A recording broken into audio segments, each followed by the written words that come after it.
देखिए, कुछ बोलने से पहले मैं ये तो स्पष्ट कर दूं कि मैं अब कांग्रेस में नहीं हूं, इसलिए कांग्रेस की तरफ से मैं कुछ नहीं कह सकता। हाँ, मैं कांग्रेस का वेलविशर, शुभचिंतक हूं और वो रहूंगा। लेकिन एक स्वतंत्र नागरिक की हैसियत से आप पूछ रहे हैं, तो स्वाभाविक रूप से हम लोगों के लिए भी थोड़ा रिजल्ट चौंकाने वाला है। इतना खराब परफॉर्मेंस होगा हमारे गठबंधन का, जिस गठबंधन में इलेक्शन के लास्ट वोट जो पोल हुआ तब तक मैं सदस्य था उस गठबंधन का, तो थोड़ा आश्चर्य हम लोगों को भी है। लेकिन एक तो आरोप लग रहा है कि इलेक्शन कमीशन पर, इस पर उस पर, ईवीएम में क्या गड़बड़ी थी क्या नहीं थी इस पर मैं कुछ नहीं कह सकता।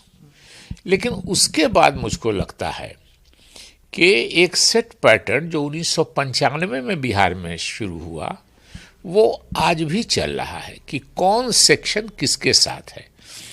95 में हम लालू जी के गठबंधन में नहीं थे, लेकिन 95 में 85% सेक्शन वाइज लोग लालू यादव जी के साथ थे 95 में।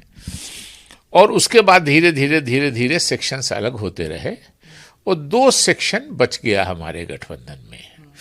पिछली बार 2020 में हमारी सीट कुछ बढ़ गई थी, इसलिए बढ़ गई थी कि उसमें एक सेक्शन चिराग पासवान जी के जो समर्थक थे उन्होंने नीतीश जी के उम्मीदवारों के खिलाफ कैंडिडेट खड़ा किया था। जो एनडीए का वोट घटा था उसकी वजह से 24 सीट तेजस्वी यादव जी जीत गए थे और 10 सीट कांग्रेस जीत गई थी। और जब चिराग पासवान ने नीतीश जी के उम्मीदवारों के खिलाफ कैंडिडेट दिए थे सिर्फ, तो उसकी वजह से नीतीश जी के जो समर्थक थे उन्होंने चिराग पासवान जी के कैंडिडेट को हराया था। तो इन दोनों की वजह से फायदा हमको हुआ था, इसलिए हमारी सीटें गठबंधन की पिछले बार बढ़ गई थी 2020 में। इसमें चिराग पासवान जी एनडीए के साथ थे, तो न नीतीश जी के लोगों ने चिराग पासवान जी का वोट कटवाया, न नीतीश जी का वोट चिराग पासवान जी ने कटवाया। इसलिए जो जो 2 सेक्शन था वो हमको मिला और उसी हिसाब से रिजल्ट हुआ है। देखिए रेलिवेंट तो इलेक्शन कमीशन संदेह के घेरे में है, बहुत से क्रियाकलाप के कारण अपने है। लेकिन जहां तक वोट चोरी का मामला है और ये कहा गया कि 65 लाख लोगों को डिलीट कर दिया गया जिनका जेन्युइन वोट था।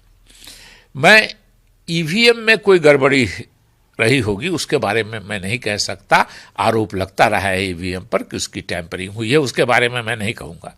लेकिन हाँ, संदेह रहता है, हम लोगों ने भी पहले आवाज उठाई है उस पर। लेकिन उसके अलावा अगर 65 लाख लोगों का वोट कटा और वो गलत कटा, तो उन 65 लाख लोगों में से 65 लोगों को प्रोटेस्ट करना चाहिए था, 5,000 लोगों को प्रोटेस्ट करना चाहिए था। कहीं बिहार में हम लोगों को ये नजर नहीं आया कि एक जमात प्रोटेस्ट कर रहा है चुनाव के पहले कि हमारा वोट काट दिया गया है और हम वोटर अभी जिंदा हैं, हम वोटर अवेलेबल हैं, लेकिन हमारा नाम काट दिया गया है। और अगर वो इनोसेंट थे, उनको नहीं जानकारी थी, तो जो पॉलिटिकल पार्टी थी, हमारी पार्टी जो पुरानी पार्टी हमारी कांग्रेस है, या जो जो गठबंधन की और पार्टियां थी, लेफ्ट पार्टीज थे, सीपीआई, सीपीएम, माले, वो सहनी जी, तेजस्वी जी, कांग्रेस के नेता, ये लोगों को जमा करके एक जगह प्रोटेस्ट करवाते कि देखिए ये जिंदा लोग हैं, ये अवेलेबल हैं, लेकिन इनका काट दिया गया है नाम। ये हमको कहीं बिहार में नजर नहीं आया। इसलिए नाम जेन्युइन लोगों का काटने के मामले में हमारा ये संदेह है कि अगर काटा गया ऐसे लोगों का नाम, वो इनोसेंट थे, उनको नहीं पता चल सका, तो प्रोटेस्ट होना चाहिए था। अगर उनको नहीं जानकारी थी तो पॉलिटिकल पार्टीज प्रोटेस्ट करते जिन्होंने यात्रा निकाली थी। लेकिन देखिए, चीफ मिनिस्टर, जाहिर है कि ये एक टॉकिंग पॉइंट हो गया, लोग कहने लगे तरह तरह की बात।